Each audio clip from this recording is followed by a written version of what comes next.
Conservative activists are calling it a political witch hunt, and the Wisconsin Club for Growth is furious. Milwaukee prosecutors are conducting a secret probe targeting allies of Republican Governor Scott Walker and the governor. And now the conservative group is taking the prosecutors to court. Matt Kittle from the Wisconsin Reporter joins us. Nice to see you, Matt. Very good to be here, Matt, Greta. Thank you for having me. Matt, for starters, what is this John Doe investigation? Well, let me give you the Cliff's Notes version because it's unique. It's Wisconsin's own. A couple of states have John Does, but think of it as a grand jury investigation. But in this case, instead of appealing to citizens, a jury of your peers, you are being presided over as a target by one judge who is invested with a great deal of power and discretion. Now, it's supposed to be, John Doe, I guess it's supposed to be secret who the targets are, but this has been going on for some time, I take it. And who are the suspected targets, or maybe even known targets? Yeah. There are, according to multiple sources, at least 29 different targets. The Wall Street Journal also did a piece on this as well back in November and got some of the initial documents. We have talked to multiple sources. Those targets include Wisconsin's Club for Growth, the Republican Governors Association, Friends of Scott Walker, the campaign of Governor Scott Walker, and folks like AFP and others. And again, the allegation here, as we understand it, is illegal campaign coordination by these conservative groups with the Walker campaign back in the 2011-2012 recall elections. And the prosecutors, there any reasons to be suspicious or to think this is politically motivated at all? Or they have a Democratic affiliation, or have they done anything or said anything to, that this is not an independent but a politically motivated investigation? Yeah, absolutely. There are a lot of conservatives on the ground here who see this, as you say, nothing more than a political witch hunt. There certainly is a lot of evidence to suggest that there are political motivations on the line here. John Chisholm, the Milwaukee County District Attorney, is a Democrat. He has received a great deal of support from organized labor, who, of course, are, as you well know, Greta, back in 2011, liberals, organized labor, the Democratic Party of Wisconsin, furious at Governor Scott Walker for his collective bargaining reforms in Wisconsin. And so there are a number of concerns that no liberal organizations have been targeted. Meanwhile, at least 29 conservative groups have been targeted in this. Matt, as always, thank you.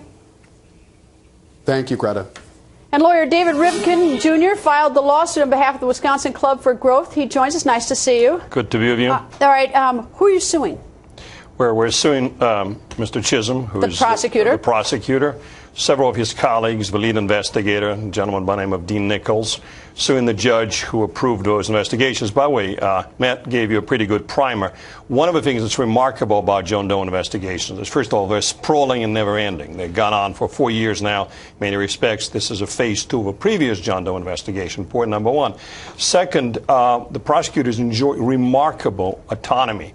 There's case law in Wisconsin that suggests that the judges who appointed them are not really, it's almost like an independent counsel, Greta, except the independent counsel was in a position of being reined in by the panel that appointed him. So they're really answering to no one.